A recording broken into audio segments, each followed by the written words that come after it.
Hello বন্ধুরা, ইলেকট্রিশিয়ানদের উদ্দেশ্যে জানানো যাইতেছে যে এই দেখুন, একটা বোর্ডে সকেট আছে, ফিউজ আছে, আর সবগুলো সুইচ। তাহলে এক্ষেত্রে অনেক ইলেকট্রিশিয়ান ভাইরা কী করে,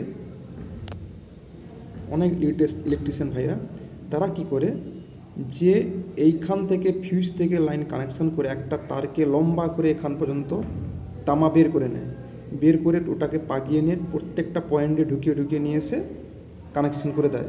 কিন্তু আপনারা যারা নতুন কাজ শিখছেন তারা এই ভুলটা করবেন না। এই ভুলটা করলে আপনাদেরকে পরে বিপদে পড়তে হবে। কিভাবে বিপদে পড়বেন?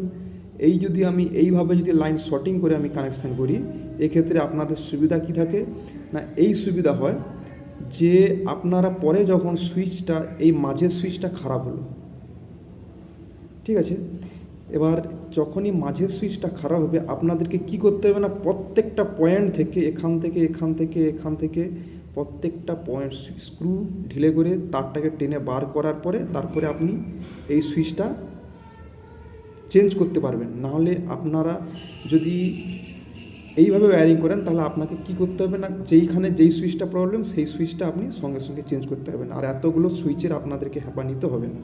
তাহলে দয়া করে এই ভুলটা যারা নতুন কাজ শিখছেন তারা দয়া করে করবেন না। করলে আপনাদেরই সমস্যা হবে। আপনাদের সুইচ বদলানোর ক্ষেত্রে কোনো জিনিস এদের মাঝখানে একটা সুইচ চেঞ্জের ক্ষেত্রে, সেক্ষেত্রে আপনাদের অনেক সমস্যার মধ্যে পড়তে হবে। দয়া করে এই জিনিসটা একটু মাথায় রাখবেন। ওকে।